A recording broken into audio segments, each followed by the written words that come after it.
Hello students, आज हम लोग रिफ्रैक्शन के लेक्चर 3 पढ़ रहे हैं। इस लेक्चर में आप लोगों को सबसे पहले लेंस के बारे में पढ़ाया जाएगा। लेंस क्या है? लेंस सबसे कॉमन एग्जांपल अगर हम लोग देखें तो हम लोग जो चश्मा पहनते हैं, लुकिंग ग्लास, वो हम लोगों का एक प्रकार का लेंस होता है। इसके अलावा आप लोगों ने ज्योमेट्री बॉक्स में भी कभी कभी देखा होगा, एक हम लोग मैग्नीफाइंग ग्लास इस तरह का रहता है, इसमें छोटा सा हैंडल लगा होता है और इससे चीजों को बड़ा करके हम लोग देखते हैं, मैग्नीफाइंग ग्लास। तो ये भी एक टाइप का लेंस है। तो लेंस क्या है? ये असल में कांच, हम लोग ज्यादातर जो देखते हैं वो कांच का होता है।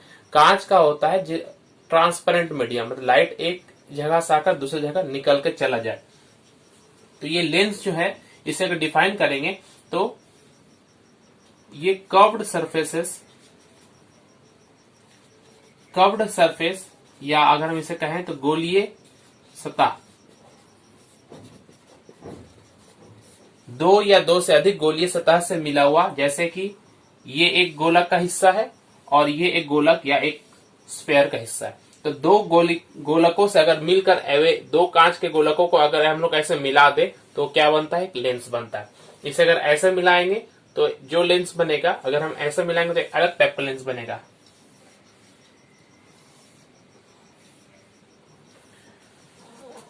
जो बीच में मोटा होता है उसे हम लोग कॉन्वेक्स कहते हैं, हिंदी में कहें तो उसे हम लोग उत्तल कहते हैं। और जो बीच में पतला होता है, किनारों पर मोटा होता है, इसे हम लोग कॉनकेव कहते हैं, हिंदी में अवतल कहते हैं। तो हमने देखा लेंस को मेन दो टाइप में डिवाइड कर रहे हैं, कॉन्वेक्स और कॉनकेव। अब इसे और अच्छा डिटेल्स में अगर बोलना है तो कॉन्वेक्स जो है ये दोनों तरफ, यहाँ पर कॉन्वेक्स दोनों तरफ फुला हुआ है, इसलिए इसे बाई कॉन्वेक्स भी कहेंगे तो कोई प्रॉब्लम नहीं है, और इसे हम लोग बाई कॉनकेव कहेंगे। इसके अलावा और भी टाइप हो सकते हैं। हाँ, और भी टाइप हो सकते हैं। एक अगर उत्तल है और एक अगर प्लेन सरफेस है, इधर प्लेन है और इधर कॉन्वेक्स है, तो इसे हम लोग कहेंगे प्लेनो कॉन्वेक्स। उसी तरह से ये अवतल है और एक प्लेन है, तो इसे क्या कहेंगे हम लोग? प्लेनो कॉनकेव कहेंगे। और कभी कभी एक उत्तल होता है और इसमें एक अवतल जुड़ा होता है, इधर देखिए उभरा हुआ है, इधर अंदर की तरफ गया हुआ है, तो इसे हम लोग कॉनकेवो कॉन्वेक्स कहेंगे। तो लेंस बहुत टाइप का हो सकता है, हम लोगों को सिर्फ ये दो लेंस के बारे में ही अभी जानना है, बाई कॉन्वेक्स और कॉनकेव। इजी करने के लिए बाई शब्द ना बोलकर सिर्फ कॉन्वेक्स कहेंगे और इसे हम लोग कॉनकेव कहेंगे। तो क्या है कॉन्वेक्स लेंस? तो कॉन्वेक्स लेंस असल में ये बीच में मोटा और किनारों पर पतला होता है। वह लेंस जो बीच में मोटा होता है, किनारों पर पतला होता है, उसे हम लोग क्या कहते हैं? Convex lens. और कॉनकेव लेंस क्या है? वह लेंस जो बीच में पतला मगर किनारों पर मोटा हो, तो उसे क्या कहेंगे हम? कॉनकेव लेंस कहेंगे। तो लेंस दो टाइप के यहाँ पर हो रहे हैं। इन दोनों लेंस में, कन्वेक्स और कॉनकेव लेंस में, जब लाइट आता है तो दोनों में अलग अलग तरीके से वो बाहर निकल के जाता है। तो कैसे होता है? कॉन्वेक्स का एग्जांपल लेंगे हम लोग। कॉन्वेक्स लेंस,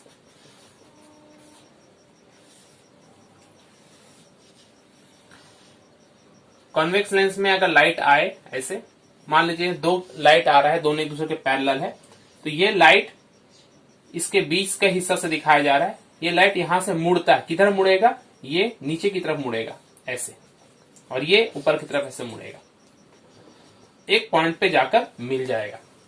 यहां पर देखिए जो किरणें आ रही हैं, इनके बीच का गैप को देखिए। ये गैप यहाँ पर हर जगह सेम है, मगर जैसे लेंस में जा रहा है तो लेंस से निकलने के बाद इनके बीच का जो सेपरेशन है, गैप है, वो धीरे धीरे कम होते जा रहा है।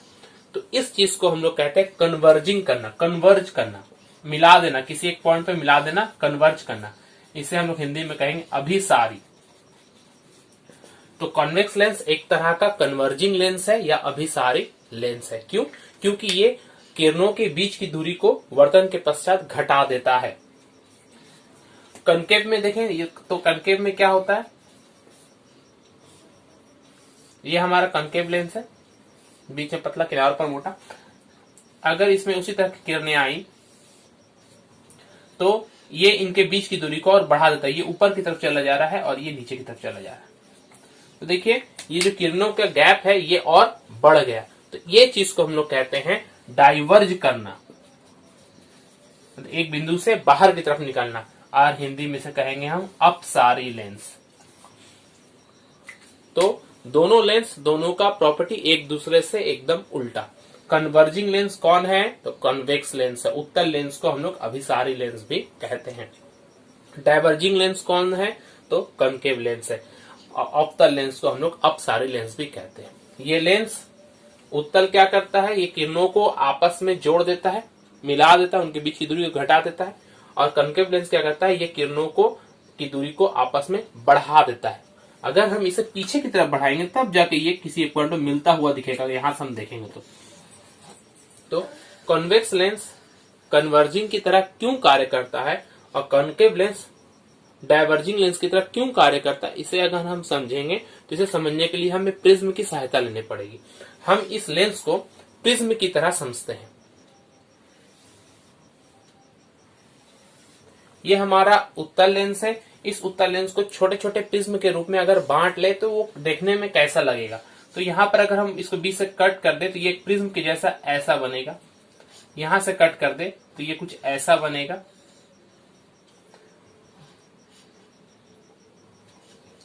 और बीच का हिस्सा कुछ ऐसा दिखेगा स्लैब की तरह। और यहां से भी अगर कट कर दे तो ये कुछ इस टाइप का बनेगा। तो देखिए ये जो कॉन्वेक्स लेंस है ये हम लोगों ने छोटे छोटे प्रिज्म के रूप में बनाया है। ये ऊपर में तो अब प्रिज्म दिख ही रहा है, तिकोना प्रिज्म होता है। और ये भी प्रिज्म का टुकड़ा है, बताते हैं कैसे। ये बीच में से कहीं पर एक सेंटर है। तो लाइट आ रहा है, मान लीजिए ऐसे, यहां पर भी लाइट आएगा ऐसे, यहां पर भी लाइट आएगा ऐसे, यहां पर भी लाइट आएगा ऐसे, यहां पर भी लाइट आएगा ऐसे, यहां तक। ठीक, ये प्रिज्म है। प्रिज्म जैसे जैसे नीचे की तरफ हम प्रिज्म का जा रहे हैं तो वो क्या चेंज हो रहा है? तो ये प्रिज्म जैसे से नीचे की तरफ आ रहा है, इसका एंगल ऑफ प्रिज्म क्या हो रहा है? सेंटर में आते थे एंगल ऑफ प्रिज्म क्या हो रहा है? सबसे कम यहाँ पर एंगल हो रहा है। क्या है एंगल ऑफ प्रिज्म? एक प्रिज्म का क्रॉस सेक्शन हम लोग ऐसे लेते हैं, ये इसका एंगल ऑफ प्रिज्म होता है। एंगल ऑफ प्रिज्म के साथ में जो ये किरणें आती है इनका डेविएशन जुड़ा हुआ है। डेविएशन कहने का मतलब मुड़ने की क्षमता। जितना ज्यादा एंगल ऑफ प्रिज्म होगा ये उतना ज्यादा बेंड करता है नीचे की तरफ, हमेशा आधार की तरफ बेंड करता है। तो यहाँ पर सब आधार कौन है? ये सब जो है ये आधार है इसका, ये इसका आधार है। इसका आधार दोनों तरफ सेम हुआ, इसका आधार ये ऊपर की तरफ हो जाएगा। मिडिल से जब नीचे आएगा तो आधार पलट जाएगा। ये आधार है। ऊपर का आधार देखिए, नीचे यहाँ ये दोनों आधार हुआ, इसका आधार यहाँ। तो यहाँ जो किरणें होंगी आधार की तरफ मुड़ेंगी, ये नीचे की तरफ मुड़ेगी और ये ऊपर की तरफ मुड़ेगी। कितना मुड़ेगा? ऊपर वाला से ज्यादा मुड़ेगा ना नीचे वाला से ज्यादा मुड़ेगा? इसके लिए हमें क्या समझना पड़ेगा? एंगल किसका अधिक है वो देखना पड़ेगा। इन दोनों प्रिज्म में एंगल किसका अधिक है? तो अगर हम लोग देखेंगे, इस चीज को समझिए आप लोग। ये एक प्रिज्म हुआ, इसी आधार पर अगर एक और प्रिज्म बनाए बड़ा सा, तो ये एंगल कम है और ये एंगल क्या है? अधिक है। तो अगर इस प्रिज्म को हम यहां से अगर हम काट के इसका टुकड़ा ले ले तब भी तो इसका एंगल यही रहेगा। तो ये जो है ये इसी तरह से एक बड़ा सा प्रिज्म का, पतला सा प्रिज्म का ये एक हिस्सा है। तो इसका एंगल क्या है? इसकी तुलना में कम है। जैसे नीचे की तरफ आएंगे एंगल ऑफ प्रिज्म क्या होगा? घटते जाएगा। एंगल ऑफ प्रिज्म घटने का मतलब है बेंडिंग भी कम होगा। तो ऊपर वाले में सबसे ज्यादा बेंडिंग होगी, इसमें थोड़ा कम बेंडिंग होगा। और चूंकि ये ग्लास स्लैब बीच का हिस्सा है तो यहां से लाइट सीधे निकल जा रहा है, तो ये लाइट सीधे निकल जा रहा है यहां से। और इसमें जो बेंडिंग होगा ये बेस यानी कि आधार की तरफ, इसका आधार क्या है? अब ऊपर की तरफ। तो ये आधार ऊपर है तो ऐसा हो गया, और इसका भी ऊपर की तरफ हो गया। तो ये सब एक पॉइंट पर आके यहाँ पर मिल रहे हैं। तो इसलिए इसे हम लोग कन्वर्जिंग कहते हैं। अगर हम लोग इसे कनकेव के केस में समझे तो ये कनकेव है। कनकेव को भी हम लोग इस तरह से डिवाइड कर लेंगे छोटे छोटे टुकड़ों में प्रिज्म के। ये एक पहला टुकड़ा, ये दूसरा, और ये मिडिल का है हिस्सा, और ये मिडिल का हिस्सा। अब यहां पर देखिए जो प्रिज्म है इसका जो बेस है ये ऊपर की तरफ है, ये है बेस। ये प्रिज्म का भी ऊपर की तरफ बेस है और ये एक स्लैब की तरह। और इस प्रिज्म का अगर गौर करें तो नीचे की तरफ बेस है और ये नीचे की तरफ बेस है।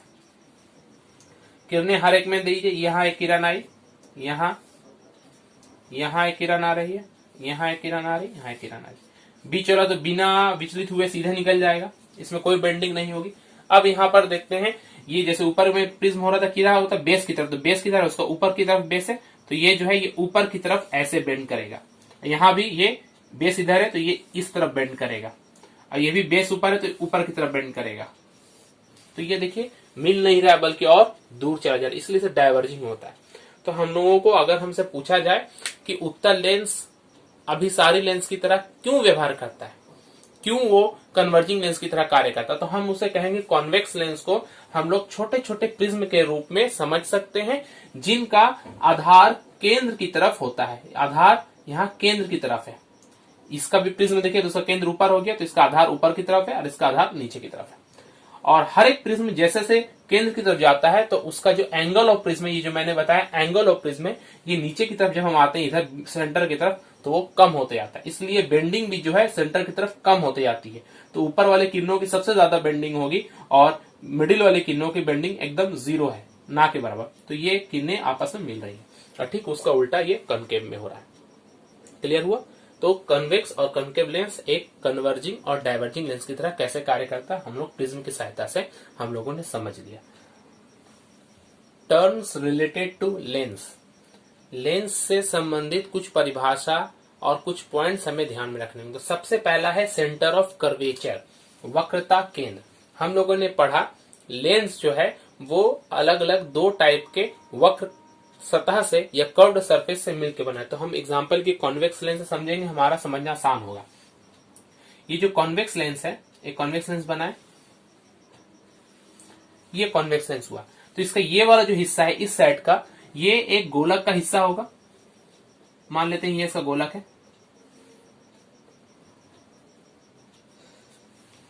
तो ये गोलक जो बना है, जो एक बड़ा सा गोलक है, फुटबॉल की तरह गोलक है, कांच का मान लीजिए एक फुटबॉल, उसका एक हिस्सा हम लोग देख रहे हैं सिर्फ ये लेंस में। ये जिसका हिस्सा होगा उसका कोई ना कोई केंद्र जरूर होगा।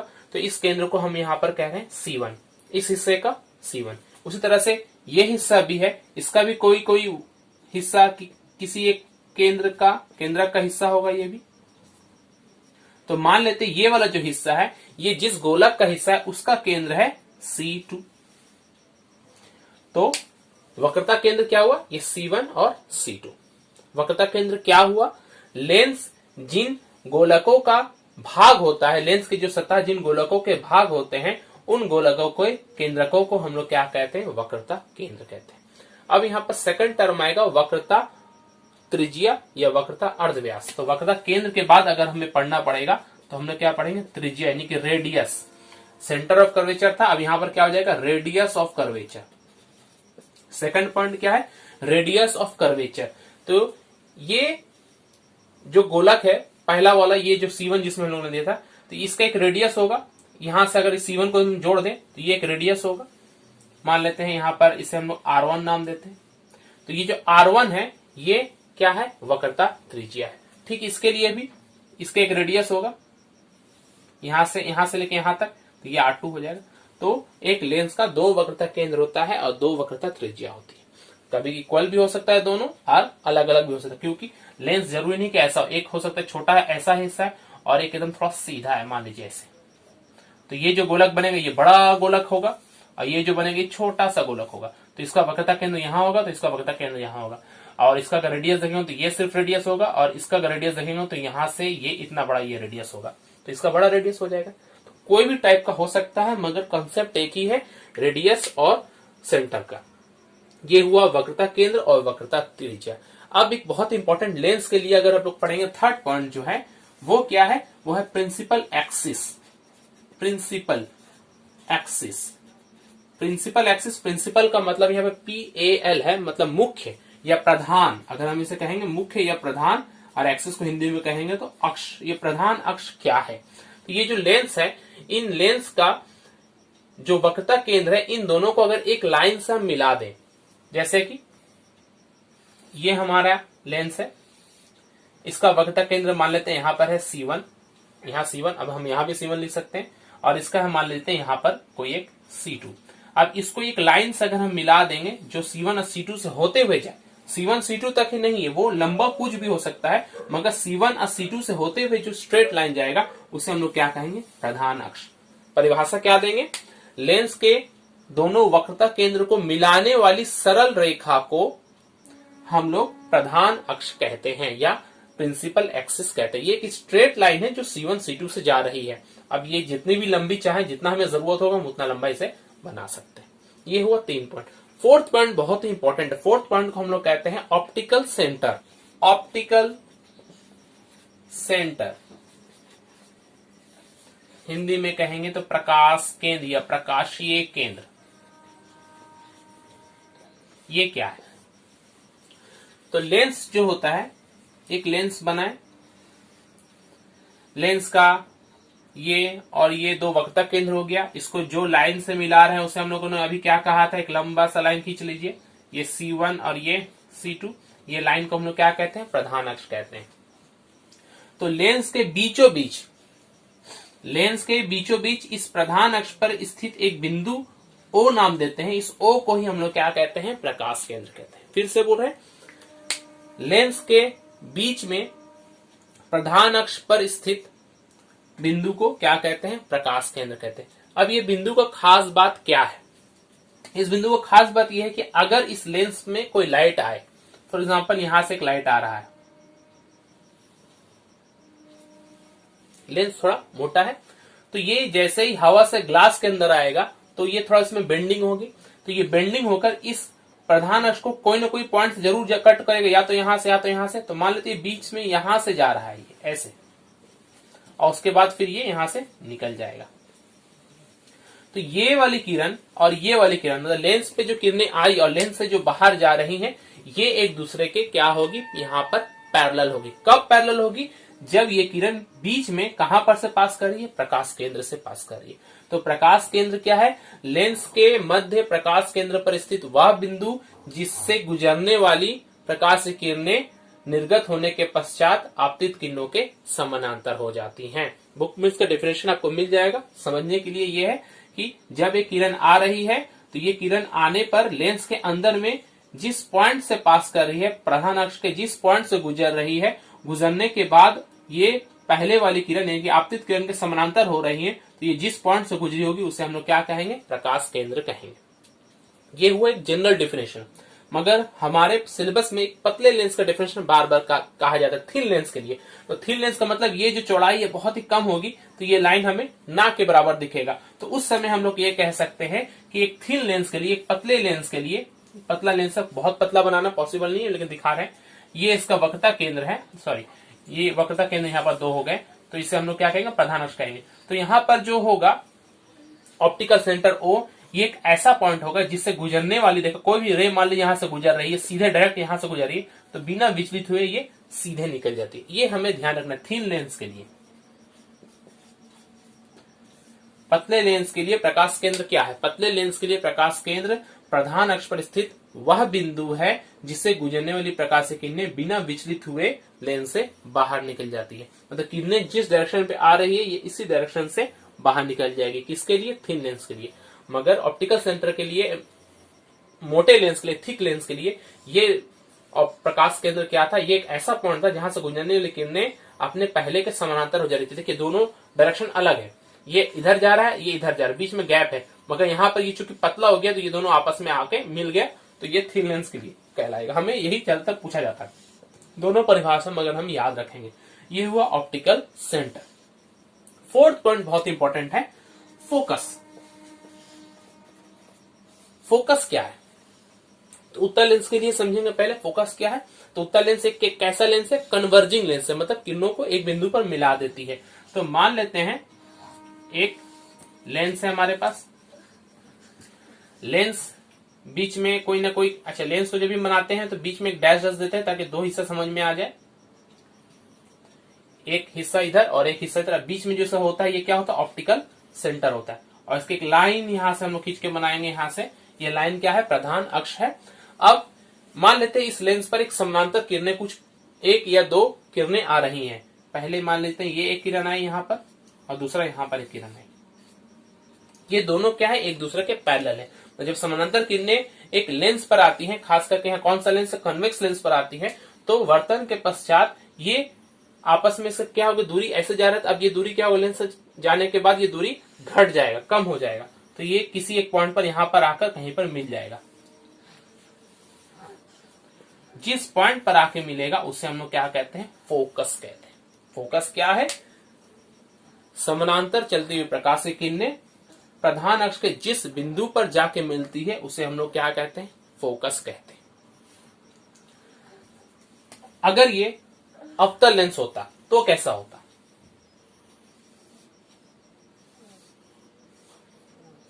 अवतल लेंस के लिए ये है, मान लीजिए बीच का ये उसी तरह से बनाते हैं, बीच का डैश, ये है ऑप्टिकल सेंटर इसका, ये प्रकाश की किरणें आई और ये प्रकाश की किरणें यहां पर आई। अब ये वर्तन के पश्चात जा रही थी ऐसे, जैसे इसे अवतल लेंस सामने में दिखेगा ये क्या करेगी, अपनी दूरी को और बढ़ा लेगी, तो ये गैप हो जाएगा बीच में, ये ऊपर ऐसे चला जाएगा और ये इधर नीचे चला जाएगा। अब तो ये इधर कहीं मिलेगी नहीं, तो ये अगर हम पीछे की तरफ इसको बढ़ाएं, कल्पना करें कि पीछे कहीं पर मिल रही है, तो ये पीछे देखेंगे एक बिंदु पर जाके मिलेगी, तो यहां पर ये इसका फोकस कहलाएगा। एक्चुअल में मिल नहीं रही है, कल्पना किया जा रहा है, अगर हम यहां से देखेंगे आंख रखकर तो हमें लगेगा कि ये इस पॉइंट से निकलकर आ रही है, तो ये पॉइंट अब इसका क्या हो जाएगा, फोकस हो जाएगा। तो उत्तल लेंस के लिए फोकस क्या होता है, रियल में जाकर मिल रहा है, और अवतल लेंस के लिए ये पीछे में वर्चुअली से हम लोग मिला रहे हैं, तो इसे वर्चुअल कहेंगे और इसे रियल फोकस कहेंगे। तो इस तरह के जो फोकस को हम लोग क्या कहते हैं, इसे हम लोग कहते हैं प्राइमरी फोकस। सिर्फ फोकस ना कहे के प्राइमरी, क्योंकि फोकस बहुत टाइप का हो सकता है। जो पहला हम लोग पढ़ रहे हैं प्राइमरी फोकस, प्राइमरी इसलिए है क्योंकि ये जो किरणें हैं ये इस प्रधान अक्ष के समानांतर है। अगर ये प्रधान अक्ष के समानांतर ना, हम लोग पढ़ रहे हैं सेकेंडरी फोकस। सेकेंडरी फोकस क्या है, ये हमारा कौन सा लेंस हो गया, कॉन्वेक्स लेंस, उत्तल लेंस। इसके बीच में हम लोग पार्टीशन करते हैं इसको ऐसे, बीच में क्या होगा, ऑप्टिकल सेंटर होगा, और इसके बीच से एकदम यहां से एक लाइन स्केल से आप लोग खींच सकते हैं, इसको हम लोग क्या कहते हैं, प्रधान अक्ष कहते हैं या प्रिंसिपल एक्सिस कहते हैं। ये जो किरणें आ रही थी ये इसके जस्ट समानांतर थी। कभी कभी किरणें ऐसे भी आ सकती है, मान लीजिए ऐसे यहां से एक किरण आई और यहां से किरण आई, ये आपस में पैरेलल है मगर ये इस प्रधान अक्ष के पैरेलल नहीं है। तो वर्तन के पश्चात ये ऊपर की तरफ जाएगा और ये नीचे की तरफ आएगा, कुछ ये ऐसा बनेगा, ये यहां पर मिलेगा नहीं, ये यहां ऊपर की तरफ मिलेगा। तो इस तरह का जो फोकस बनता है इसे हम लोग क्या कहते हैं, सेकेंडरी फोकस कहते हैं। क्लियर हुआ। फोकस कितने टाइप के हो रहे हैं, दो टाइप के हो रहे हैं, प्राइमरी फोकस और सेकेंडरी फोकस। प्राइमरी फोकस क्या है, जब समानांतर किरणें जो आपस में भी समानांतर है और इस प्रधान अक्ष के भी समानांतर है, ये जब लेंस से टकराती है तो टकराने के बाद प्रधान अक्ष जिस बिंदु पर मिलती हैं उसे हम लोग क्या कहते हैं, प्राइमरी फोकस कहते हैं। सेकेंडरी फोकस क्या है, जब समानांतर प्रकाश की किरणें जो आपस में समानांतर है मगर इस प्रधान अक्ष के समानांतर ये पैरेलल नहीं है, तो वो वर्तन के पश्चात ये जिस बिंदु पर मिलती है उसे हम लोग क्या कहते हैं, सेकेंडरी फोकस कहते हैं।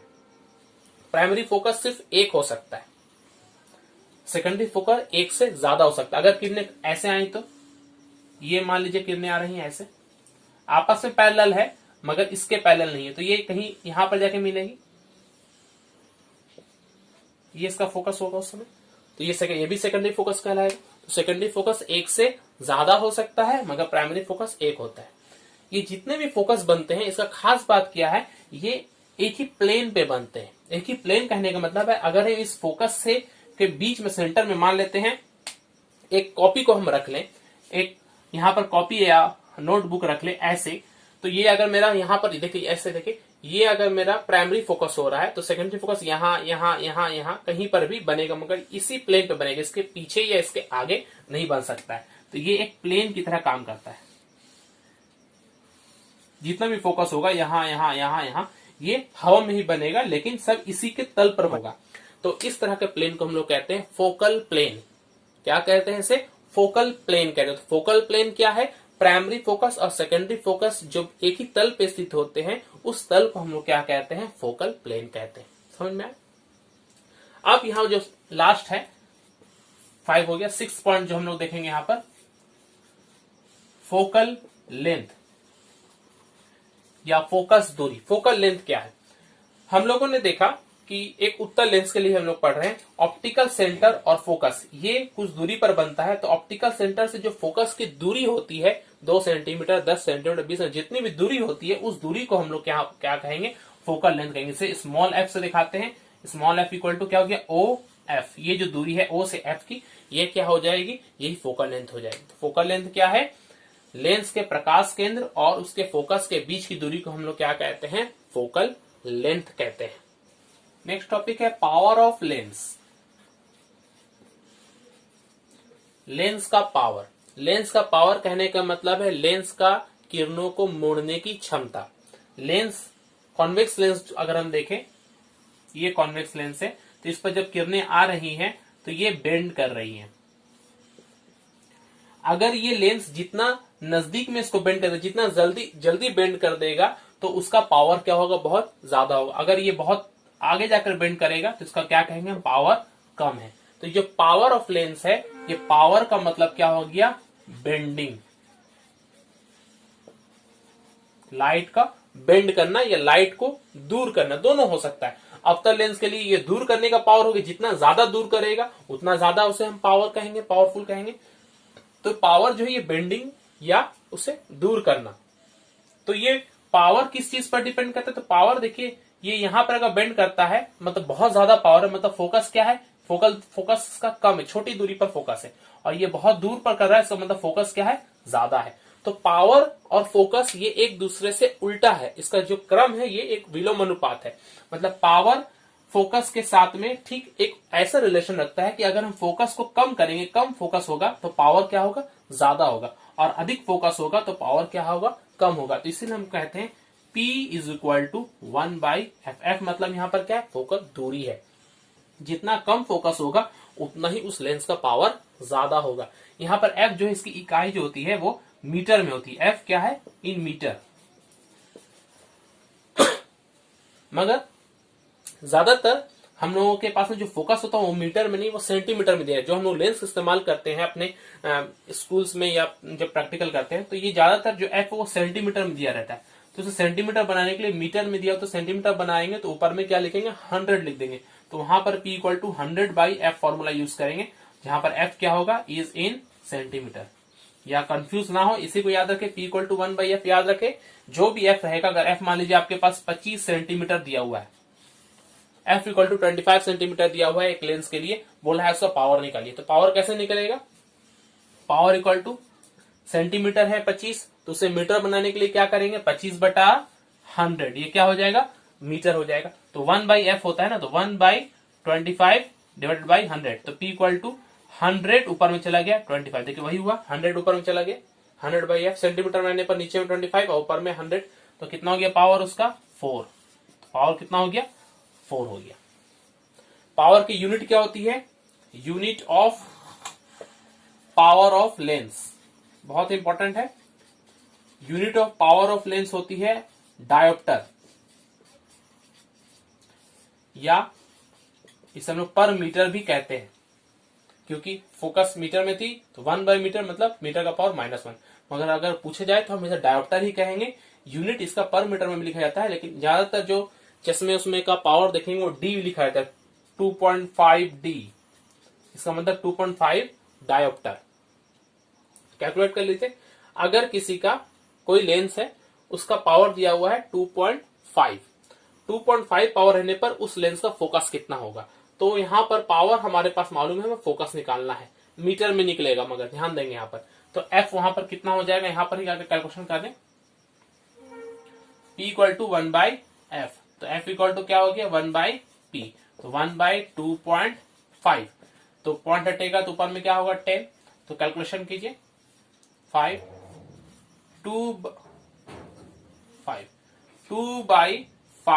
मीटर, फोकल लेंथ कितना, 2/5 मीटर। अगर सेंटीमीटर में करें तो 100 से मल्टीप्लाई करेंगे, तो यह 100 से मल्टीप्लाई करेंगे तो कितना हो जाएगा, 40 सेंटीमीटर। तो f कितना आ जाएगा, 40 सेंटीमीटर। तो हम लोगों ने दोनों कैलकुलेशन देखा। हमारे पास अगर फोकल लेंथ दिया हुआ है तो उसका हम लोग पावर निकाल सकते हैं, और अगर हमारे पास पावर दिया हुआ है तो पावर से हम लोग फोकल लेंथ भी निकाल सकते हैं। मीटर में होगा तो मीटर में निकालेंगे, नहीं तो इसे हम लोग सेंटीमीटर में निकाल कर छोड़ेंगे। एक और चीज गौर करना है आप लोगों को, चश्मे का जो हम लोग पावर देखते हैं वो प्लस और माइनस दोनों होता है। तो प्लस किसके लिए होता है, तो प्लस जब होगा तो फोकस लेंथ भी प्लस होगा, वो होता है कन्वेक्स लेंस के लिए। तो उत्तल लेंस जो होता है उसका पावर हम लोग पॉजिटिव मानते हैं क्योंकि उसका फोकल लेंथ पॉजिटिव होता है, और अवतल लेंस जो होता है उससे हम लोग नेगेटिव मानते हैं। तो प्लस अगर कहीं पर दिखे पावर तो हम समझेंगे वो कैसा लेंस है, वो कॉन्वेक्स लेंस है, और माइनस अगर पावर दिखे तो हम समझेंगे वो कैसा लेंस है, वो एक कनकेव लेंस है। Okay, thank you.